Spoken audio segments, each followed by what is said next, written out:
Salut à tous et à toutes, j'espère que vous allez bien. Pour ma part, ça va superbe. Aujourd'hui, je vous retrouve pour parler donc de Jeux interdits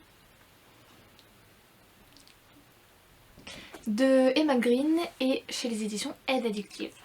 Alors, avant toute chose, comme d'habitude, toutes les informations concernant le livre seront en barre d'infos.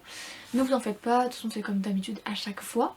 Je crois que c'est tout ce que j'avais à dire. Toutes les informations seront en barre d'infos. Comme d'hab. Alors, pour commencer à parler du livre. Donc déjà pour information, moi j'ai la duologie on va dire. Donc j'ai l'intégrale, donc j'ai le jeu interdit et insolent en même temps. Et après ça on a le jeu imprudent et une toute dernière fois. Voilà. Donc je voulais faire toutes les vidéos au fur et à mesure comment dire, en duo on va dire. Mais donc on va faire ça séparément, je pense que c'est mieux. Voilà. Alors, on va juste parler aujourd'hui de jeux interdits parce que c'est le seul que j'ai lu à l'heure actuelle. Et donc pour commencer à parler de cette histoire, on va rencontrer Liv Sawyer, son père l'appelle Oliver, qui est au téléphone avec une personne qui apparemment va rentrer à la maison. Voilà. Et ce qui fait que dès le départ, là on voit direct que la tension entre les deux, c'est explosif quoi. Waouh! On voit que les deux c'est pas trop l'amour fou quoi. C'est pas tout beau tout rose. C'est surtout les éclairs. Voilà, donc voilà. Et au final, au fur et à mesure de ça, on va voir que donc, la personne en question rentre à la maison.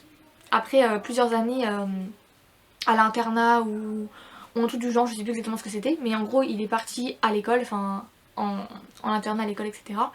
En pension je crois que c'était. Bref. En gros voilà. Et ce qui se passe c'est qu'on va voir déjà la rencontre entre les deux dans la vraie vie, dans le sens où lui est rentré et elle est déjà dans la maison. Voilà. Et ce qui se passe c'est qu'on va voir cette chère personne, c'est Tristan. Voilà, donc c'est le fils de Sienna, pour information. Et Liv, c'est la fille... J'ai un trou de mémoire.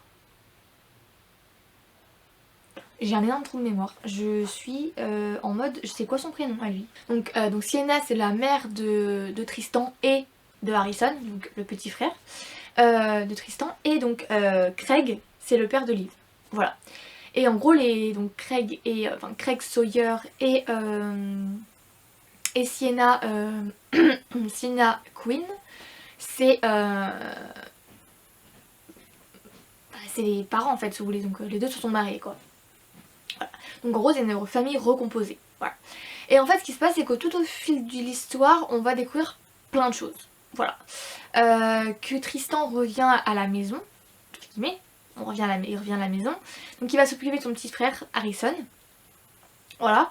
À côté de ça, il a un groupe de musique avec lesquels il va tout simplement chanter, jouer, bon bref, faire de la musique quoi, tout simplement, être dans le groupe. Et surtout à côté de ça, on va voir aussi également Liv qui elle cherche un travail d'été avec ses deux meilleures amies, donc que ça soit Fergus ou Bonnie. Elle va chercher avec les deux un travail d'été parce que les trois veulent travailler tout simplement pour pas s'ennuyer. Et parce qu'elle veut rester le plus loin possible aussi également de la maison. Mais soit. Parce qu'elle a toujours été toute seule entre guillemets, il n'y a jamais eu Tristan dans cette maison là, donc en fait elle a vécu toujours toute seule sans cette compagnie là de ça, voilà. Donc cette année là, ces vacances là, pendant les 2 mois, lui était là parce qu'il est rentré. Là en fait les deux vont se retrouver dans la même maison. On va dire que sans rigoler ça fait des étincelles, littéralement ça fait des étincelles, vraiment. Leur relation elle est explosive, les deux ne s'aiment pas, clairement, c'est... Les deux se rentrent dedans littéralement. C'est waouh, la relation elle est hallucinante. Ça se lance des pics, ça se lance des trucs et tout, enfin voilà, bref. Donc on va voir leur relation au fur et à mesure évoluer. On va voir aussi également la relation entre Craig et Liv, la relation que les deux ont toujours eue, très proche. Voilà. La relation entre Sienna et ses enfants, ça par contre c'est pas la même chose du tout clairement. Sienna refile ses enfants à des nounous, littéralement. Parce qu'elle ne s'en doute pas. En gros, elle est plutôt préoccupée par son hôtel qu'elle gère. Et Craig, lui, s'occupe par exemple de son agence immobilière, même s'il est toujours aussi proche de sa fille. Sienna, c'est pas pareil. Elle a vécu beaucoup de choses, même si malgré tout, ça ne justifie pas non plus les actes qu'elle a forcément. J'ai beaucoup de mal avec elle, tout au long du livre, j'ai beaucoup de mal avec Sienna, parce que le comportement qu'elle avait, les remarques qu'elle sortait, ou comment elle était en général, j'avais beaucoup de mal. Surtout avec le petit, Harrison, comment elle parlait, comment elle était, ce qu'elle disait, etc. J'étais en mode, mais c'est un enfant, enfin... explique-lui sans l'agresser entre guillemets quoi, enfin bref. Voilà, donc on va voir la famille entre guillemets en général, comment ça va être, etc. La relation surtout entre Tristan et Liv. Et qu'il va y avoir un peu entre guillemets quelque chose qui va changer. Voilà. Et ça, ni Tristan ni Liv ne l'avaient vraiment calculé à l'avance, on va dire. Et ce qui se passe, c'est qu'en fait on va voir la relation entre les deux évoluer, mais surtout beaucoup changer. Et qui au final, au lieu de se haïr, de se détester, au final il va y avoir une sorte de désir et d'amour qui va grandir au final. Donc on va vraiment voir leur relation évoluer, comment ça va se passer entre les deux, que au final les deux font partie de la même famille parce que Sienna et Craig sont mariés, sont en couple, donc logiquement c'est une famille juste recomposée, même si les deux n'ont aucun lien de sang, les deux font partie de la même famille. Et donc en fait, pour les deux c'est littéralement en mode... les deux veulent, mais les deux ne peuvent pas, parce que c'est interdit justement.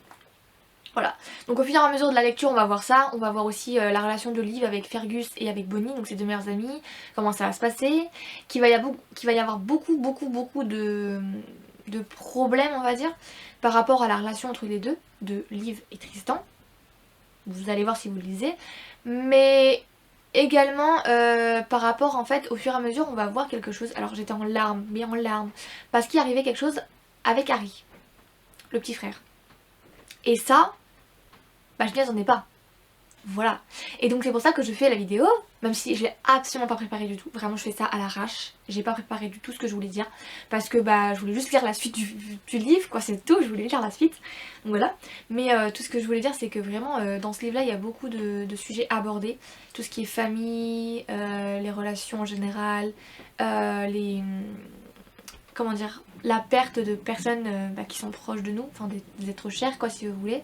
Les relations interdites aussi, même si t'as aucun lien de sang, quand t'es dans une famille recomposée, les relations amoureuses ne sont pas trop bien vues, on va dire, on l'a vu dans le livre. Dans le livre c'est très bien expliqué et surtout la réaction des gens autour c'est... Waouh, c'est exponentiel, enfin vraiment ça a pris une tournure hallucinante.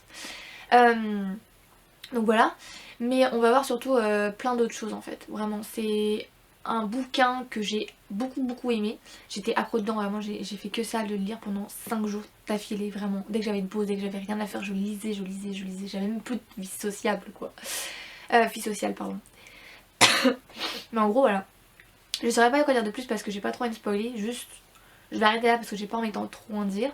J'espère juste que la vidéo vous aura plu. Moi je compte lire la suite et vous en faire une vidéo et une chronique également. D'ailleurs la chronique sera en bord d'infos comme d'hab, si vous souhaitez la voir et surtout avoir des petits puzzles de plus si j'ai des trucs dedans et pas ici, au cas où.